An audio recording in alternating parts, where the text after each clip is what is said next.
Bom dia para você. Sou Paulo Valadares, sou psicanalista clínico e, como eu sempre digo na bio do meu Instagram, eu tô aqui para te ajudar a ressignificar suas histórias, retomar a sua autoestima e retomar as rédeas da sua vida. E hoje a gente vai falar sobre um tema muito importante, né? Algumas semanas atrás eu abri uma enquete no meu Instagram perguntando os temas que as pessoas gostariam que fossem tratados aqui, né? Na semana passada nós falamos sobre o medo, sobre como superar o medo, e hoje nós vamos falar sobre mecanismos de defesa. Mecanismo de defesa é um assunto muito importante, porque ele envolve todos nós. Assim como o medo, eu disse na semana passada, que é uma coisa inerente ao ser humano, que não dá pra gente viver sem medo, os mecanismos de defesa, eles também são reações naturais que nós formulamos e vamos aperfeiçoando durante a vida para que a gente possa sobreviver às dores e aos traumas que a gente vivencia, né?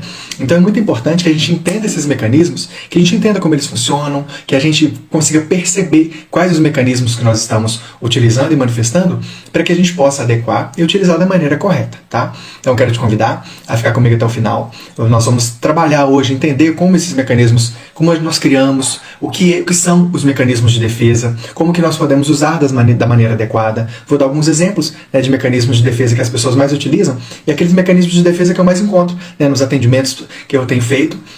E nós vamos conversar sobre isso, tá bom? É um assunto muito importante porque, como eu disse, ele faz parte de todos nós. É uma reação natural da nossa psique às dores e aos problemas que nós enfrentamos no nosso dia a dia, né? Então, você já ouviu falar sobre o mecanismo de defesa? Você sabe o que são mecanismos de defesa? Quando a gente fala em mecanismo de defesa na psicanálise, muita gente confunde os termos, muita gente tem ideias erradas, né, a respeito dos termos. A gente sempre vê as pessoas falando, fulano é recalcado, fulano tá assim, fulano tá assado, e muitas vezes as pessoas fazem isso de uma forma que não está correta, de acordo com o que a gente precisa manejar, né, em atendimento. Mas eu não quero aqui ficar trazendo termos técnicos, a gente não vai ficar conversando, eu não vou ficar dando para vocês nomes de mecanismos de defesa, eu vou citar, claro, mas eu quero mais, aqui o intuito maior é ajudar a gente a entender a ideia por trás dos mecanismos de defesa, para que a gente perceba e identifique os mecanismos que a gente utiliza. Porque, como eu disse, todos nós utilizamos os mecanismos de defesa. Todos nós temos os nossos mecanismos de defesa. E o que são os mecanismos de defesa? Pensa no seu corpo. Se você, por exemplo, sofrer um corte, o que o seu corpo vai fazer? As suas células de defesa, o seu sistema imunológico, ele vai entrar em ação para que o seu corpo cicatrize aquela ferida e você não perca sangue e entre em choque.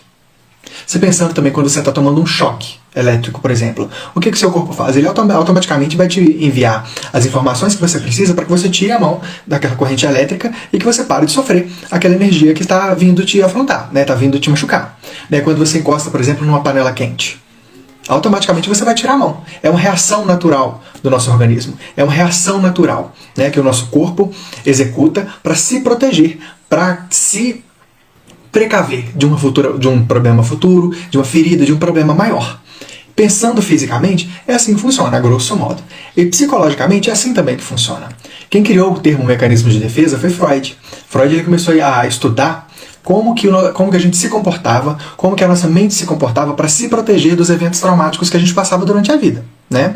E os comportamentos padrão, quando ele começou a pesquisar e começou a sistematizar os comportamentos padrão que as pessoas utilizavam para se proteger das demandas da vida, dos problemas que nós enfrentamos no dia a dia, e ele formulou o conceito, né, de mecanismos de defesa, e a filha dele, que é a Ana Freud, aperfeiçoou o conceito e trouxe também alguns entendimentos para a gente.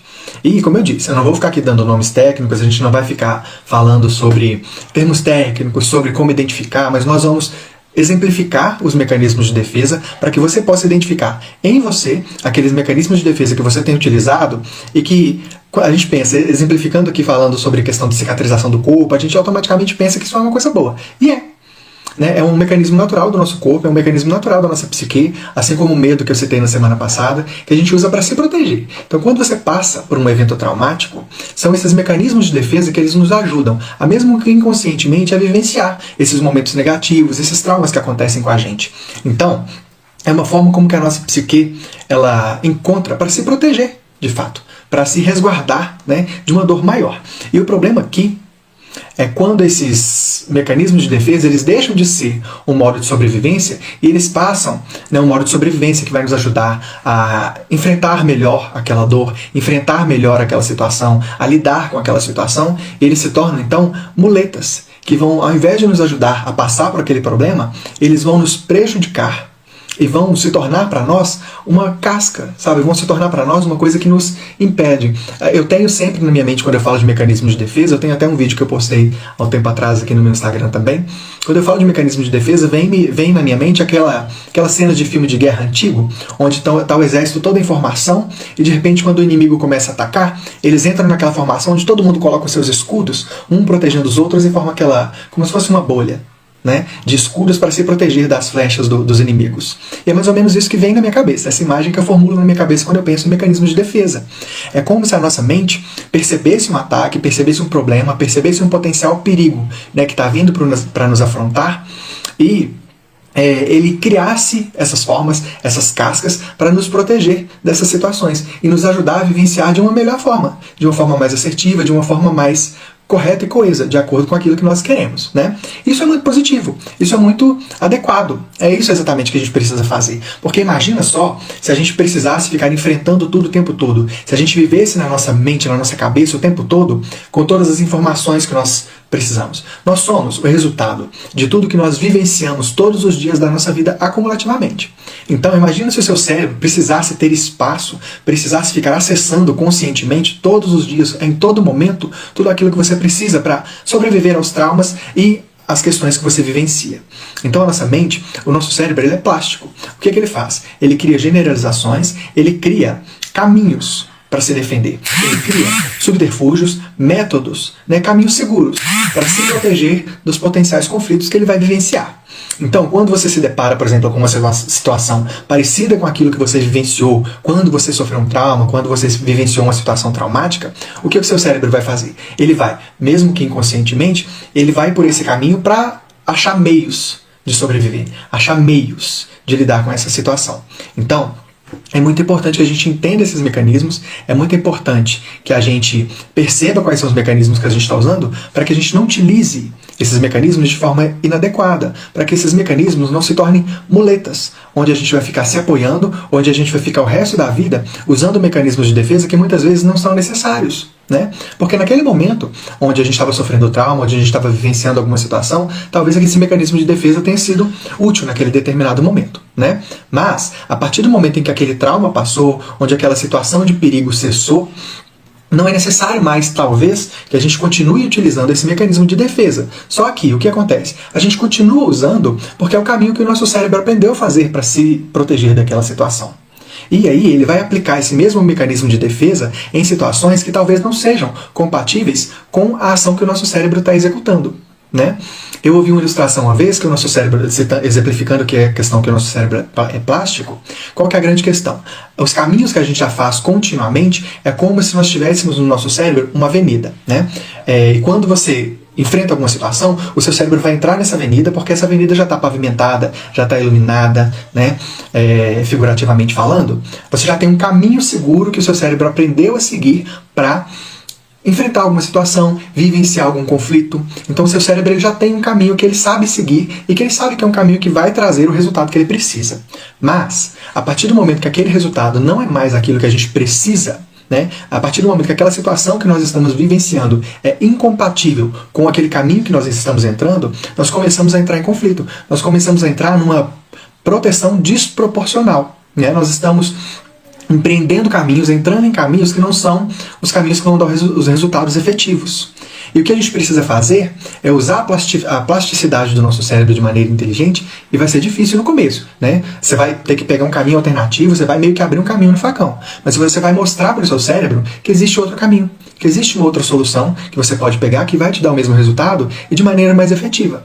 Para exemplificar, você pode pensar, por exemplo, não sei se você já quebrou algum osso, né? Se você já sofreu algum acidente e fraturou algum osso.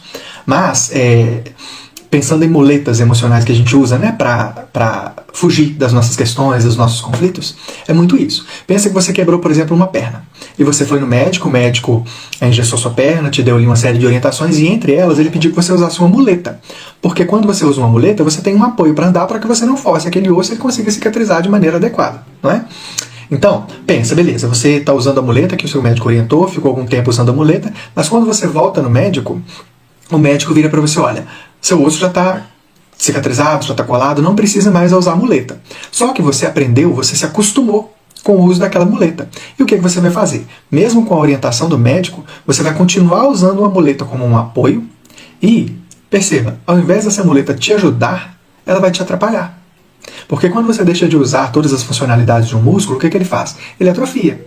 Então, a gente precisa perceber quando o que eu estou usando para fugir de uma situação de conflito, para resolver uma situação de conflito, é uma questão que eu preciso utilizar, é um método que eu preciso realmente utilizar, ou se essa muleta, se essa ferramenta que eu estou utilizando, se esse mecanismo de defesa que eu estou utilizando é uma muleta que eu estou usando, mesmo que ela não esteja mais adequada, né?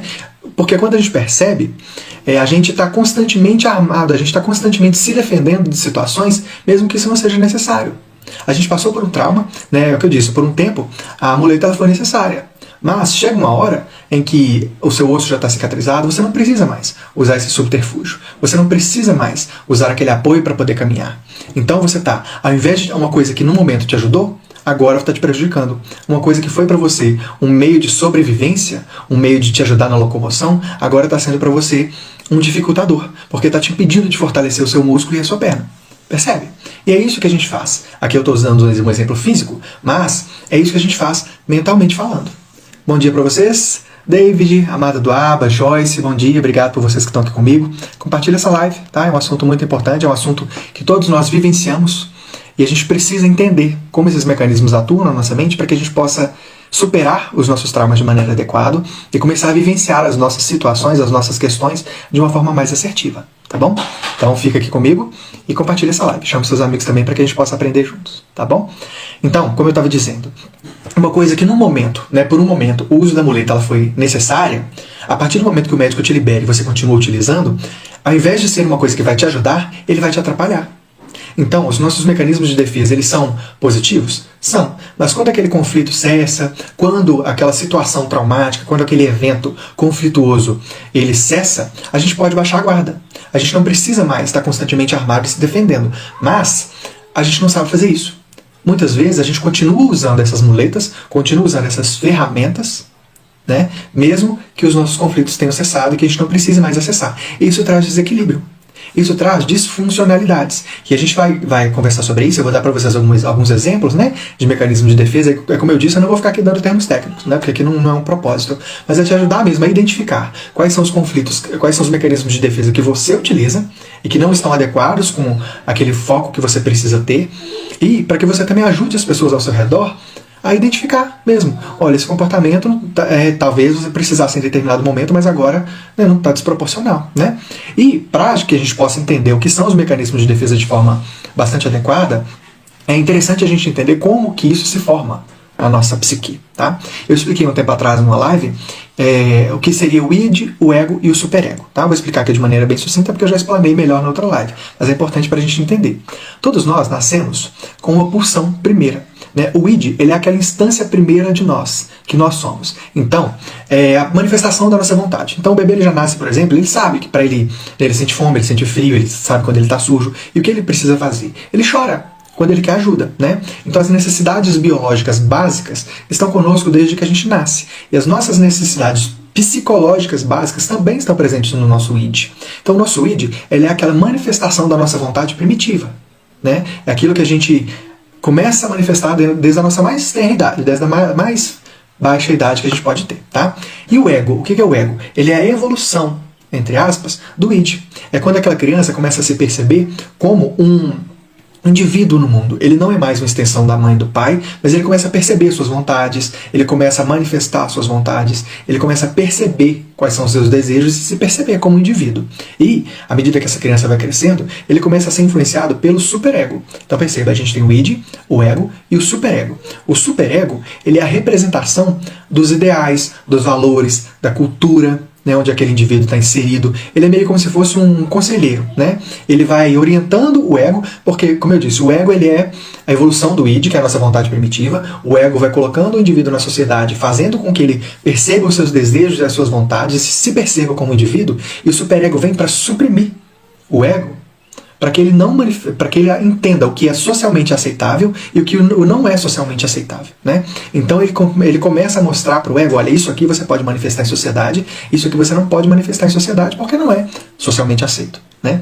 E Muitos dos nossos conflitos, das nossas questões, dos nossos traumas, ele vem exatamente dessa supressão que o superego faz no nosso ego. Porque pensa, eu estou evoluindo, eu estou me descobrindo como indivíduo, estou me descobrindo como uma pessoa que eu preciso me incluir na sociedade, eu tenho vontade de fazer algumas coisas, eu tenho interesse em algumas situações, e o meu superego vem e coloca uma barreira e me diz, não, isso não pode, você não pode fazer tal coisa, e isso não é socialmente aceito, né? E desse conflito, né, do superego com o ego, esse conflito do superego com o id, o ego ele cria mecanismos de defesa para nos fazer sobreviver a essa supressão que o superego faz. Isso são os mecanismos de defesa. Então, o ego ele cria formas de se proteger para que ele não fique constantemente sendo afrontado pelo superego. A gente aprende formas de fazer as coisas, formas de manejar as coisas, para que a gente não precise ficar sendo constantemente recriminado, né? E a gente aprende então a repetir alguns comportamentos e pensamentos para ajudar a gente a viver e a suportar esses momentos que são dolorosos, que são críticos na nossa formação, onde nós somos confrontados com essa realidade de que a gente não pode fazer tudo o que a gente quer. Com essa realidade de que nós precisamos nos inserir numa sociedade e nos adaptar à cultura, aos valores que aquela sociedade coloca para nós. Isso se desenvolve de uma maneira inconsciente. Não é uma coisa que o nosso ego fica pensando, então agora eu vou usar a negação para resolver esse conflito. Agora eu vou usar o recalque para resolver esse conflito. Não, é uma situação inconsciente e a gente vai manifestando esses mecanismos de defesa como forma de sobrevivência para que a gente possa conviver, né, em sociedade. Então, como eu disse, eles são, de modo saudável, eles nos ajudam a controlar, por exemplo, a nossa ansiedade, o nosso medo, a nossa culpa, né? O problema aí é quando eles se tornam disfuncionais e prejudicam os nossos relacionamentos. Por que eles nos ajudam a aliviar a nossa ansiedade, a nossa culpa e o nosso medo? Porque quando eu tenho uma pulsão para executar uma determinada ação e a sociedade me diz que eu não quero fazer, perceba, eu estou sendo diretamente afrontado numa coisa que é um desejo interno meu, que é uma coisa subjetiva da minha cabeça que eu gostaria de fazer, eu queria fazer, mas quando o superego me diz, quando a sociedade me diz que eu não posso fazer determinada situação, aquilo me traz uma ansiedade, me traz uma culpa determinadas vezes. Então, o ego ele formula alguns mecanismos de defesa para que a gente possa sobreviver a essas frustrações que a gente passa quando a gente está aprendendo a conviver em sociedade. E aqui eu estou falando de frustrações que a sociedade impõe para a gente, mas muitas coisas também vêm dos traumas que a gente vivencia nos nossos relacionamentos, né?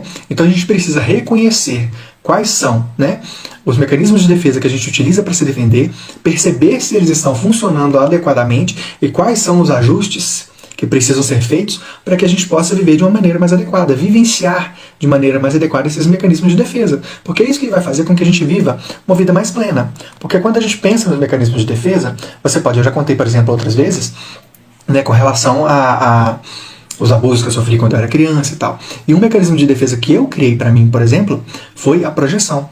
Inconscientemente, óbvio. Mas eu projetei nas figuras masculinas, nas pessoas de autoridade sobre a minha vida, como a pessoa que abusou de mim era uma pessoa que tinha autoridade sobre mim, era uma pessoa muito próxima e tal. Eu comecei a projetar nas figuras masculinas de autoridade sobre a minha vida uma questão de abuso. E mesmo que essa pessoa não viesse com abusos, as falas não fossem abusivas, isso a minha cabeça interpretava. Eu enxergava tudo com esses óculos, sabe? Então ficou disfuncional. Por um momento aquilo foi benéfico para mim, porque me ajudou a sair da situação, quando eu me posicionei e afrontei. Então me ajudou naquele momento. Perceba, eu usei a muleta para me proteger de uma situação, mas em outras situações, quando eu continuei usando a muleta de ser mais firme, de ser duro, de ser muitas vezes afrontoso, de afrontar as pessoas. Eu usei isso em situações que eu não precisaria utilizar no meu trabalho, com pessoas que exerciam algum cargo de liderança sobre mim, e eu estava vivenciando conflitos porque eu estava usando um mecanismo de defesa no lugar errado. Se eu tivesse encerrado a utilização, né, do mecanismo de defesa naquele momento, resolvido o conflito e eu seguisse minha vida, tudo bem, ele teria sido útil para mim. Mas como eu continuei utilizando inconscientemente esse mecanismo de defesa para me defender de pessoas que não estavam de fato me atacando, isso começa a gerar conflito. E é isso que acontece conosco. Por isso que a gente precisa entender e perceber quando esses conflitos, quando esses mecanismos de defesa estão sendo bem utilizados e quando eles estão servindo pra gente como aquela muleta que eu disse, que você está usando mesmo depois do médico ter te liberado, para que você possa fortalecer sua perna e começar a andar adequadamente. Ele te libera da muleta, mas você continua usando a muleta, não fortalece a sua perna e vai viver o resto da vida tendo problemas com isso. E os mecanismos de defesa, eles são assim, né? E hoje, na psicanálise, são identificados aproximadamente 15 mecanismos de defesa, tá? E ao se deparar, né, com uma situação que desperta incômodo, uma situação que desperta em você a lembrança daquela situação que você vivenciou quando você estava vivenciando talvez um abuso, talvez uma situação de humilhação que você criou. Eu atendo muita gente que tem dificuldade, por exemplo, de falar em público, pessoas que vêm para mim com uma situação de ansiedade, e quando a gente começa a investigar a história da pessoa, a gente começa a perceber situações que ela vivenciou na infância, por exemplo. Eu até citei, se não me engano, na live da semana passada, uma pessoa que veio para mim dizendo que estava estudando no mesmo instituto que eu, fazendo curso de psicanálise também, e quando chegou nos estágios ela não conseguiu prosseguir, porque ela se lembrou, a gente conversando, ela se lembrou de uma situação na escola, onde ela foi apresentar um trabalho e os colegas riram dela. E ela criou um mecanismo de defesa, ela se fez uma promessa, e ela falou, eu não quero mais passar por isso de novo. Então ela criou um mecanismo de defesa de timidez, de talvez não querer estar diante de um público por timidez, por medo. Ela criou essa casca que estava impedindo ela de prosseguir, que estava impedindo ela que ela avançasse rumo ao propósito que ela tinha estipulado para ela. Percebe? É um mecanismo de defesa que o ego dela desenvolveu e que disfuncionalmente estava afetando a vida dela. Então, que ela precisava refazer para viver uma vida mais adequada, né?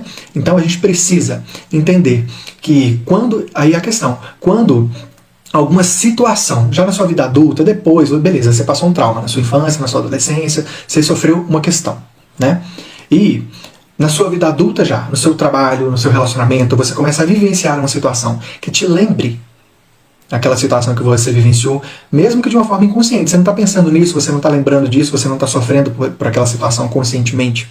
Mas você passa por alguma situação que te traz alguma lembrança, que te traz alguma memória, mesmo uma memória que esteja lá recalcada. E daqui a pouco eu vou explicar melhor o que é o recalque.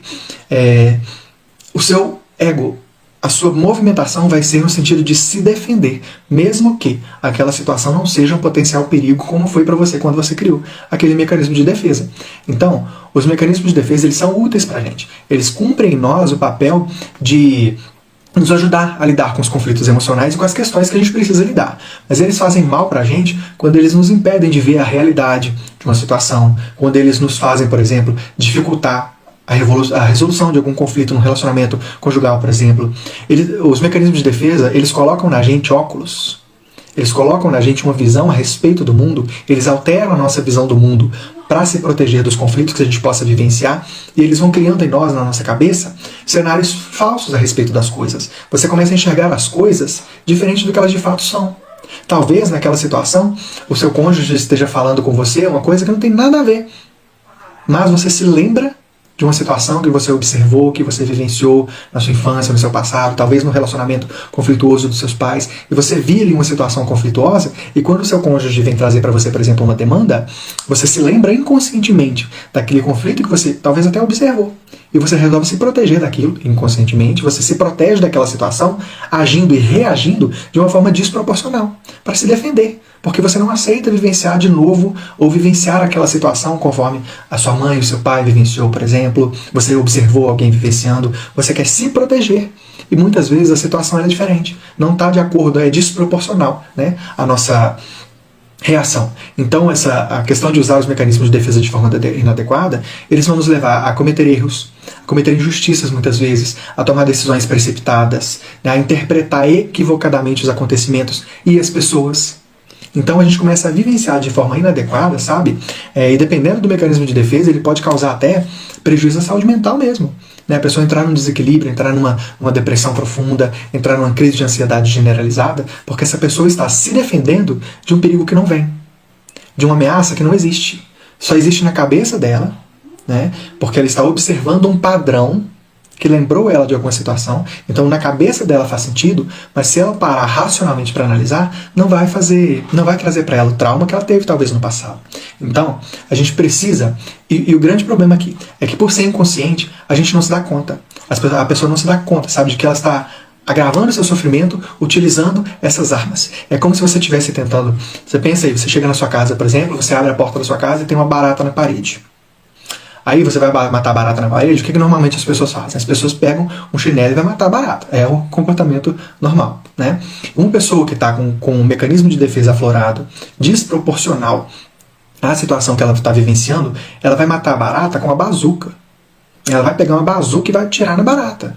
É um exemplo grosseiro, mas é mais ou menos isso. É como se você estivesse vivenciando uma situação, você está vivenciando algum conflito, alguma situação que vai trazer para você, claro, um desconforto, vai trazer para você alguma situação, mas proporcionalmente você poderia ter agido diferente. E a gente não entende por que a gente não consegue agir diferente. A gente vê isso, por exemplo, nas pessoas, em pessoas que sofreram, vamos supor, um abuso. Um abuso emocional, um abuso físico, a pessoa vivenciou um relacionamento abusivo. Vamos supor que ela foi abusada, na infância.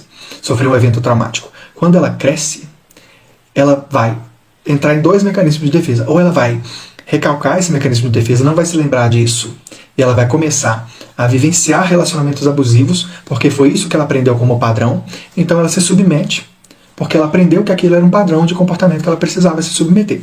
Ou ela vai criar um mecanismo de defesa, como eu tinha citado mais cedo, de afronta, de se tornar uma pessoa nervosa, de se tornar uma pessoa briguenta. Você já viu aquela pessoa que está brigando por tudo, sempre discute por tudo, às vezes está vivenciando uma situação no trabalho, recebe alguma orientação, recebe alguma crítica, a pessoa tem uma reação desproporcional, uma reação que vai de encontro àquela situação que ela está vivenciando, mas que parece que, nossa, não precisava disso tudo. Sabe, muitas vezes, aquela situação que ela está vivenciando trouxe para ela uma lembrança e ela está matando uma barata com a bazuca. Sabe, ela está reagindo desproporcionalmente ao conflito que ela está vivenciando. Então, eu disse que eu ia citar para vocês os conflitos que eu mais tenho atendido. Quando você vai... eu tô em clínica, eu tô atendendo as pessoas chegam pra gente com algumas queixas, com algumas questões. Sim, é o que eu disse, são 15, mais ou menos, mecanismos de defesa já documentados e já sistematizados, dentro da psicanálise. Mas tem alguns que são mais comuns, é o que as pessoas mais utilizam, e é interessante que a gente entenda, porque são os que a gente geralmente vai encontrar, Não que os outros não se encontrem, não, a gente não encontre, mas são mais complexos de diagnosticar e mais de perceber, e a gente encontra com mais raridade, tá? Mas, por exemplo, um mecanismo de defesa que a gente pode encontrar nas pessoas ou em nós é a negação. Negação, inclusive, se você parar para estudar as fases do luto, se você observar como as pessoas vivenciam o luto, a negação é uma das fases do luto. É quando aquela pessoa ela não consegue encarar a realidade, sabe? Ela prefere no sentido de inconsciente, sabe? Ela não está fazendo uma escolha consciente de não raciocinar a respeito, mas ela enterra aquela verdade, ela ignora a verdade que é óbvia para ela a fim de evitar um sofrimento. Não é que aquela pessoa está racionalmente falando, por exemplo, do luto, eu não quero acreditar que o fulano faleceu, não quero acreditar que tal situação aconteceu. Não é que a pessoa está ignorante a respeito do fato de que aquilo aconteceu e aquilo não volta, mas a pessoa está protelando um sofrimento, a pessoa ela está escolhendo vivenciar aquilo de uma forma negando mesmo, sabe? Não racionalizando a questão para que ela possa se proteger, para que ela possa não vivenciar, para que ela possa ter um alívio momentâneo. E a gente vê muito isso, por exemplo, nas pessoas que têm algum vício. Tenho entendido algumas pessoas com alguns vícios, com algumas questões, e geralmente as pessoas têm um pouco de dificuldade. Elas vão procurar ajuda quando o vício já está destrutivo, já está indo por um caminho onde ela vai ter dificuldade de vencer. Por quê? Por algum tempo, ela entrou nesse processo de negação que não, eu não sou viciado, eu bebo socialmente, eu faço isso, mas não é um vício. Então a pessoa ela custa a perceber o mal que o vício está provocando e ela minimiza os impactos, por exemplo, sem avaliar de forma adequada, sabe, as consequências que a situação está trazendo para ela e para a família dela. Ou, por exemplo, as pessoas que são vítimas de algum acontecimento traumático, elas levam algum tempo, sabe, para aceitar que aquela situação aconteceu, para entender que aquela situação de fato aconteceu, que ela não pode mudar e que ela precisa encarar e prosseguir, E mesmo que a pessoa tenha memórias, que ela tenha vivido aquela situação, que ela tenha vivido aquela memória, aquela experiência marcante, ela vai ter um pouco de dificuldade de manejar aquilo e entrar nesse momento de, ok, aconteceu, e o que eu vou fazer com isso agora? E isso pode trazer um alívio momentâneo, vai ajudar a pessoa a lidar por um tempo, mas isso não é efetivo porque uma hora ou outra você vai ter que lidar com a situação, uma hora ou outra você vai ter que encarar o fato de que aquela pessoa faleceu e não volta mais. É o que eu disse, o luto tem, se não me engano, 5 fases do luto, e a negação é uma delas. As pessoas passam por essa fase até chegar naquele momento de aceitação, de ok, aconteceu, sofrer por essa situação, vivenciar a dor, mas deixar que a dor passe, sabe, deixar que o problema venha, se resolva, se processe e vá. E muitas vezes as pessoas estão nesse processo de negação e isso é um mecanismo de defesa que as pessoas utilizam. Outro exemplo, Isso é interessante. As pessoas elas usam esse termo de forma inadequada, né, que é o recalque. Ele também é chamado de repressão. Você já deve ter ouvido aquela música lá, que não sei dizer a letra certinha, mas é beijinho no ombro, que as inimigas são recalcadas, as pessoas têm mania de falar que fulano é recalcado, que fulano está com recalque, e as pessoas usam isso, o termo ele ficou prostituído, né, ele ficou, as pessoas usando de forma inadequada. O que é o recalque? O recalque é quando as memórias de um evento desagradável, é quando aquela situação que você vivenciou, sabe, aquele trauma que você vivenciou dói tanto, te machuca tanto, que você pega isso e enterra lá no seu inconsciente. Você não quer mais acessar. Então a gente vê isso, por exemplo, as memórias elas ficam guardadas lá no inconsciente e elas influenciam o comportamento da pessoa, influenciam a sua maneira de pensar, influenciam a sua forma de tomar as decisões e tal, mas elas não entendem, elas não percebem o real motivo. E a gente vê muito isso nas pessoas que sofrem algum trauma muito forte, as pessoas que sofrem alguma questão muito forte. No curso de psicanálise a gente vivenciou muito isso. Pessoas que estão fazendo curso e quando estão fazendo algum manejo, alguma questão, a pessoa relata, nossa, eu não lembrava que isso tinha acontecido. Porque você recalca isso e coloca tão lá profundo do seu inconsciente, é tão doloroso para você se lembrar que o seu cérebro meio que deleta. Só que o deletar, ele não apaga, ele vai para o seu inconsciente. E aquilo continua alimentando as suas raízes, continua se manifestando através dos seus frutos, mas você não tem consciência disso, né?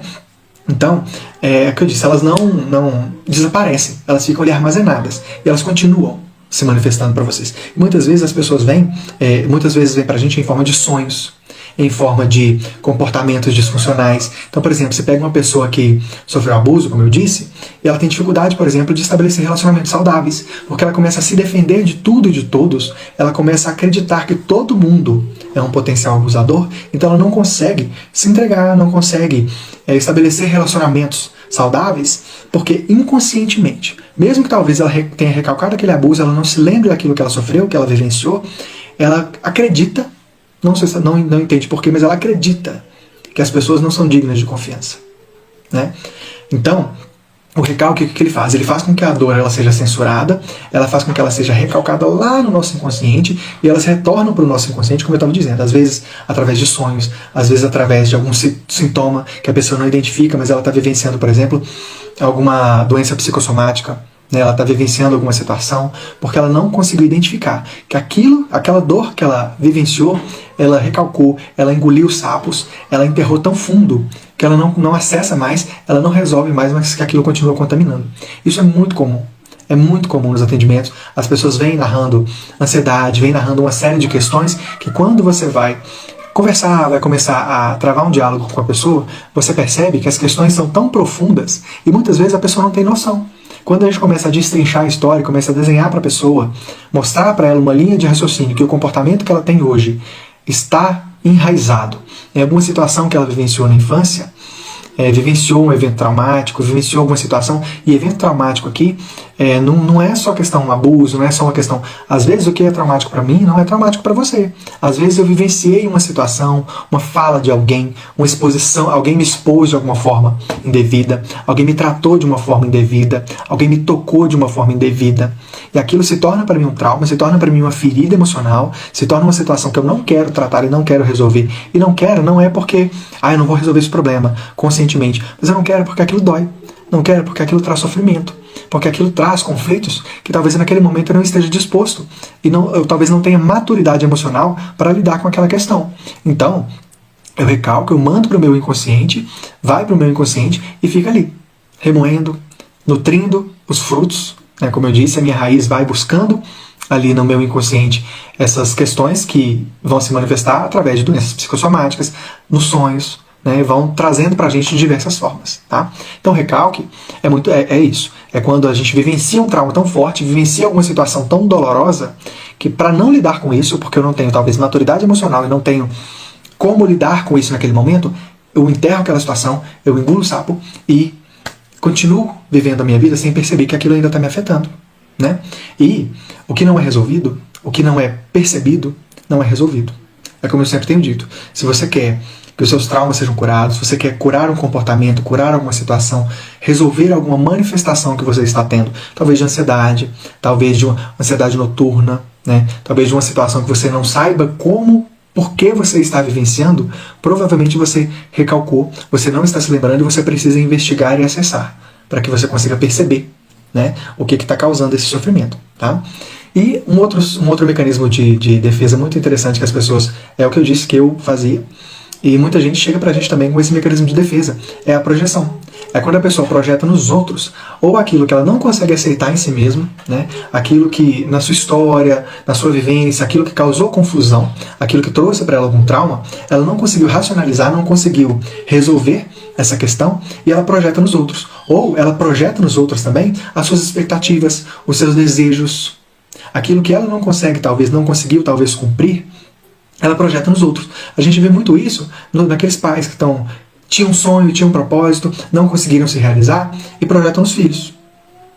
Projetam nos filhos um projeto de vida, uma história profissional para o filho crescer e trilhar, e muitas vezes o filho não está vivenciando aquilo que ele gostaria de ver. É o sonho do pai, não é o sonho da criança. Mas eu estou projetando nela uma expectativa que seria minha, que eu não consegui suprir, e eu projeto nele. A gente vê isso também em relacionamentos conjugais. Quando um dos cônjuges talvez tenha eu fiz uma live outro dia sobre dependência emocional e vai muito disso. Eu sou, por exemplo, uma pessoa com baixa autoestima, tenho as minhas questões que precisam ser trabalhadas, e ao invés de eu me resolver, eu projeto no outro o salvador da pátria. Eu projeto no outro aquela pessoa que vai vir e vai me resgatar da minha dor, sabe? Então, a projeção é um mecanismo de defesa que as pessoas utilizam muito também, e ele é muito complexo, porque a gente não pode esperar do outro, a gente não pode colocar no outro um fardo que é nosso. Eu preciso aprender a resolver as minhas questões, a entender as minhas questões, para que eu resolva e vivenciar os meus relacionamentos de forma adequada, vivenciando da forma com que cada um tem que ser vivenciado, né? Um outro mecanismo de defesa que eu falei algumas vezes, que é a questão da racionalização. Você com certeza já viu aquela pessoa aqui, né? Você tem ali um grupo de trabalho, por exemplo, uma pessoa que está ali há mais tempo, a pessoa quer ser promovida e tal, e começa a entrar no processo para ser promovido. Mas acontece alguma coisa e não dá certo. E aquela pessoa, ao invés de, nossa, que triste, eu gostaria de ter ido, a pessoa começa, mas eu nem queria tanto assim. Aquela pessoa que talvez está buscando uma vaga de emprego, e quando ela não passa na entrevista, por exemplo, ela começa, nem era a mesma empresa que eu gostaria de trabalhar, nem é mesmo isso aí que eu gostaria de fazer. Então a pessoa, ao invés dela resolver, a pessoa ela fica tentando justificar, sabe? Ela fica tentando justificar as suas debilidades, as suas fraquezas, porque talvez eu não consiga a promoção por algum traço que eu preciso melhorar. Talvez eu não consiga aquele emprego porque eu preciso me preparar melhor para concorrer àquela vaga, né? E eu não consegui cumprir determinado requisito para fazer alguma coisa que eu precisava fazer, e ao invés de eu racionalizar, ao invés de eu pensar a respeito e vivenciar aquilo de forma adequada e resolver aquilo que eu preciso resolver, eu começo a criar desculpas, eu começo a criar justificativas. E geralmente essas justificativas a culpa é do outro. A empresa que é ruim, a vaga que não é aquilo que eu queria, não descobri que não ia gostar, né? Um curso na faculdade que a pessoa começa a fazer e começa a perceber que aquilo talvez não é o seu cumprimento de propósito, ao invés da pessoa admitir, né? Não fiz uma boa escolha, vou procurar um outro caminho. Não, a pessoa começa a falar mal, a pessoa começa isso em relacionamentos, né? A pessoa vive um relacionamento ruim, vive um relacionamento conturbado, e ela não consegue, por exemplo, reconhecer a sua parte, né, naquilo que cabe para resolver os problemas, mas ela está sempre colocando no outro, né, colocando no comportamento do outro a justificativa, porque aquilo talvez não esteja dando certo. Então essa é a racionalização. E um outro também que eu encontrei há um tempo atrás, que é bastante interessante, é a regressão. Aqui eu estou falando bastante termos técnicos, tá? Mas assim, espero que esteja ficando claro, tá? A intenção é ajudar você a identificar, trazer uma clareza sobre algumas formas que a gente se comporta diante dos conflitos, para que você possa identificar aquilo que pode ser um problema para você, ou aquilo que talvez seja um problema para uma pessoa próxima que está te afetando e que você possa manejar e resolver, tá bom? Um mecanismo que eu encontrei um tempo atrás é a regressão. A gente vê muita regressão. O que é a regressão? A regressão acontece naquelas pessoas que elas apresentam comportamentos infantis diante de um conflito que ela precisa vivenciar. Então talvez aquela pessoa está passando por um conflito, a pessoa está passando por uma situação onde ela precisasse ter uma postura, resolver o problema, e ela assume uma postura infantil.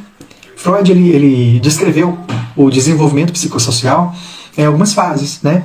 E uma fase, por exemplo, que as pessoas passam muito, e geralmente muitas pessoas voltam para essa fase quando estão passando por um conflito, é a fase oral. Fase oral para Freud é aquela fase onde a criança ela coloca tudo na boca. Né? A gente vê isso muito em criança, a pessoa coloca tudo na boca. É uma fase infantil. E a fase oral ela fala muito disso, sabe? E muitas vezes, eu gosto muito de um programa, eu assisto muito com a minha família, ele se chama Quilos Mortais. Se você observar, dentro do Quilos Mortais, o comportamento das pessoas que estão ali participando do programa, quando as pessoas começam a narrar suas histórias, a contar suas histórias, muitas delas sem saber resolver o conflito adequadamente, vão para a fase oral. Elas voltam para a fase oral. Porque é aquela fase onde a criança, quando ela queria, estava frustrada, estava com alguma situação, a comida traz um conforto. A comida trazia o alento. Então ela chorava e ia para o peito da mãe, ia para o colo da mãe para poder se sentir aliviada, se sentir segura, se sentir protegida. Então no Quilos Mortais, por exemplo, 99% das histórias, as pessoas que estão ali participando foram pessoas abusadas sexualmente falando. Sofreram algum tipo de abuso sexual ou emocional por parte de alguém próximo. E essa pessoa recorreu à comida como um refúgio, como aquele lugar onde ela se sente segura, onde ela se sente protegida. A gente vê isso também em comportamentos de pessoas, por exemplo, que estão numa discussão com o marido, com a esposa, e ao invés de resolver a questão, o que essa pessoa faz? Dá um gelo, fica 3 dias, 5 dias sem conversar com o marido e com a esposa. Porque essa pessoa está retornando a um comportamento infantil para resolver um conflito, ao invés dela resolver como um adulto, dialogar, conversar e resolver a situação. Então, quando você vê uma pessoa retornando a um comportamento que não está condizente com a sua idade, com o comportamento que ela deveria ter, ela está retornando para essas primeiras fases, sabe, para essa fase infantil das resoluções dos nossos problemas, porque ela está buscando um lugar seguro, um lugar onde ela entendeu, sabe, que é um lugar mais seguro, porque a vida, por exemplo, você vai, é o que eu estava dizendo, ela se sentir ali confortável, segura, e retornar para esse lugar dá para ela essa sensação de segurança, de conforto, de acalento no meio dos conflitos, né? Uma outra situação, e esse é bastante falado também, é o deslocamento. Você já deve ter visto exemplo de, por exemplo, a pessoa recebe ali no trabalho uma orientação do chefe, um xingamento do chefe, recebe alguma briga ali no trabalho, né? Um conflito ali no trabalho. E ali no trabalho ela não pode soltar os cachorros. Ela não pode brigar com o chefe, por exemplo. E o que ela faz? Ele chega em casa, vai gritar com os filhos, com a esposa. Ele desloca o seu ponto de tensão do lugar de origem do ponto de tensão para uma pessoa que vai, ou para um objeto que vai ser potencialmente menos ofensivo para ele. Então ele desloca o seu ponto de tensão e resolve, alivia o seu conflito no lugar onde não é o seu lugar de origem, sabe? Então é aquela questão, a pessoa tem um dia ruim no trabalho e chega em casa e desconta nos seus familiares, que não tem nada a ver com a situação, porque ele não pode descontar no trabalho, porque a vida profissional dele vai sofrer consequências. Se eu gritar com o meu chefe, eu vou ser mandado embora. Então eu grito com uma pessoa que não tem esse poder, porque aí vai ser mais fácil de trabalhar a situação, né? E o último que eu gostaria de falar aqui, que é, segundo Freud, esse mecanismo de defesa, ele é um mecanismo bem útil para a sociedade. Ele é um mecanismo que vai denotar inteligência emocional, que é o mecanismo da sublimação. Ele é uma maneira de lidar com situações estressantes ou traumáticas, e você vai descarregar sentimentos negativos, como a frustração, a raiva, de uma maneira positiva. A gente vê muito isso, aquela pessoa, por exemplo, que está estressada, está nervosa, vai lutar boxe. A pessoa que está estressada, tô com vontade de socar todo mundo. E ao invés de eu socar todo mundo, eu vou lutar boxe. Eu vou para academia, eu vou extravasar. Então eu coloco a minha energia, a minha pulsão, né, a minha forma de resolver o conflito, e eu não sucumbo. Né? Eu não vou sucumbir, eu não vou me deixar levar pela minha vontade de bater, de fazer alguma coisa que não seja socialmente aceito, e eu converto isso, essa energia que me move, para uma situação que vai ser socialmente aceita, né? Freud, é o que eu disse, Freud ele acreditava que esse mecanismo de defesa ele é um sinal de maturidade emocional, porque ali a pessoa ela tem a capacidade de permitir, né, que a sua raiva seja canalizada para uma coisa que seja benéfica para todo mundo, e ele vai conseguir viver em sociedade. E esses mecanismos de defesa, gente, eles se associam. Né? Para você viver a sublimação, por exemplo, você tem que ter feito um bom recalque. Por isso que eu disse que as pessoas usam de forma adequada. A pessoa vê uma pessoa invejosa, por exemplo, a pessoa está com recalque. Se a pessoa estivesse realmente bem recalcada, ela não seria invejosa, porque ela ia entender que aquele sentimento que ela tem de desejo pelo que o outro tem, desejo pelo que o outro é, não está compatível com uma vida socialmente aceita. Então ela recalcaria e aprenderia a se comportar. Então quando você vê uma pessoa invejosa, beijinho no ombro pro recalque passar longe. Isso não resolve, porque a pessoa não está de fato bem recalcada. Porque se ela estivesse, é o que eu disse, se ela estivesse bem recalcada, ela teria resolvido seus conflitos e aprenderia a viver em sociedade. Né? Então esses mecanismos eles se associam. Então para uma pessoa fazer a sublimação, converter uma energia que ela tem em uma coisa benéfica para a sociedade, ela precisa recalcar os seus impulsos, recalcar as suas questões, as suas dores e resolver colocar isso de uma forma mais adequada para que possa ser vivenciada. Né? Então a gente precisa entender, é o que eu estava dizendo, entender e identificar esses mecanismos de defesa. É o que eu disse, gente, são mais ou menos 15 conceitos que são vistos hoje na psicanálise, né? E a gente Por exemplo, intelectualização é compensação. Quando uma pessoa, por exemplo, está com uma frustração, não consegue sair bem, por exemplo, na escola, e ela se mata de trabalhar, porque ela quer compensar um problema com o outro, né? Evitação é um mecanismo de defesa. Distorção é um mecanismo de defesa. Então são vários mecanismos de defesa que vão sendo descobertos, vão sendo colocados em pauta, que vão ajudar a gente, né? E a sublimação, eu coloquei que ele é um mecanismo que ele é útil para a sociedade, mas ele também, Raquel, vai sim, vou deixar gravado, tá? A sublimação ela pode se tornar um problema, mesmo ela sendo útil para a sociedade, porque se você não estiver bem recalcado para que você possa sublimar e fazer com que a sua energia seja direcionada para uma coisa efetiva, se você não tiver feito muito bem esse recalque, você vai se sentir frustrado. Porque você vai estar pegando uma pulsão, pegando uma energia que te move, pegando uma questão que você precisaria trabalhar, convertendo. É o que eu disse, por exemplo, é útil para a sociedade, porque você pega, por exemplo, um artista. Talvez a pessoa está com algum... a gente vê muito artista. O artista ele geralmente tem uma alma mais melancólica. Então você vê uma pessoa mais para baixo, mais introspectiva. E o que o artista faz? Ele sublima isso e transforma isso em música, transforma isso em pintura, transforma isso em escultura. É uma coisa útil para a sociedade. Só que é o que eu estava dizendo, se você não coloca isso, não associa isso com um recalque, se você não está bem recalcado, você não consegue sublimar de forma adequada. E você entra aí numa frustração. Porque, por exemplo, se você não sublima direito, quando você não sublima direito, você pode se tornar, por exemplo, uma pessoa viciada em trabalho. Porque, ok, eu não quero não consigo, por exemplo, resolver um problema dentro da minha casa, estou vivenciando um conflito dentro da minha casa, e eu estou ali estressado, estou nervoso, então o que eu vou fazer? Eu vou ficar ali no escritório, vou trabalhar, vou dar o melhor que eu puder no meu trabalho. Eu me torno uma pessoa workaholic. Então eu preciso, os mecanismos de defesa, é o que eu disse. A gente precisa entender como esses mecanismos funcionam, qual eu estou utilizando e se ele está proporcionalmente adequado àquilo que eu preciso de fato fazer. Isso é muito difícil, tá, gente? Isso não é simples, não. Mas é muito importante, sabe? Para você que tem a intenção de estudar e se aprofundar nas questões mais técnicas, é importante você entender para que você possa, de fato, ajudar, né, as pessoas que vêm para o seu consultório. E para você também que não tem intenção de clinicar, de atender, de ajudar as pessoas, mas para você. É um conhecimento útil para você. Porque isso vai te ajudar a perceber, muitas vezes, por que você está tendo uma reação desproporcional àquilo que você está vivenciando. Às vezes um conflito que você poderia resolver de uma forma diferente, você está tendo uma reação e você não entende por quê, é porque você está com um desses mecanismos de defesa ativado. É o que eu disse, você está matando uma barata com uma bazuca, né? Então você tem que pensar, né, como que funciona, qual o comportamento eu estou tendo diante das dificuldades que eu estou vivenciando, qual é o pensamento padrão que eu apresento quando eu estou passando por um conflito, né? Isso vai te ajudar a entender a funcionalidade da forma que você está atuando diante dos seus conflitos. Então, dei aqui uma série de nomes, né, explanei cada um deles. Se vocês quiserem, depois podem me chamar no direct, a gente vai conversando também. É um assunto muito interessante, é muito extenso, né, mas é muito bom a gente entender, porque a gente vai conseguir, né, manejar melhor os nossos mecanismos de defesa. E aí você tem que pensar, você está usando muleta, né? Você está usando seus mecanismos de defesa que talvez te protegeram por numa situação traumática. Você está usando seus mecanismos de defesa como uma muleta, mesmo que você não precise mais deles, e você está matando a barata com a bazuca. Você está com a sua perna curada ainda andando de muleta porque você está com medo de caminhar, ou você está, de fato, só se protegendo, sabe? Então, exatamente. 12, 27, 24. Muitas vezes evitamos esse atendimento por medo de ouvir talvez algo que sabemos que vai doer.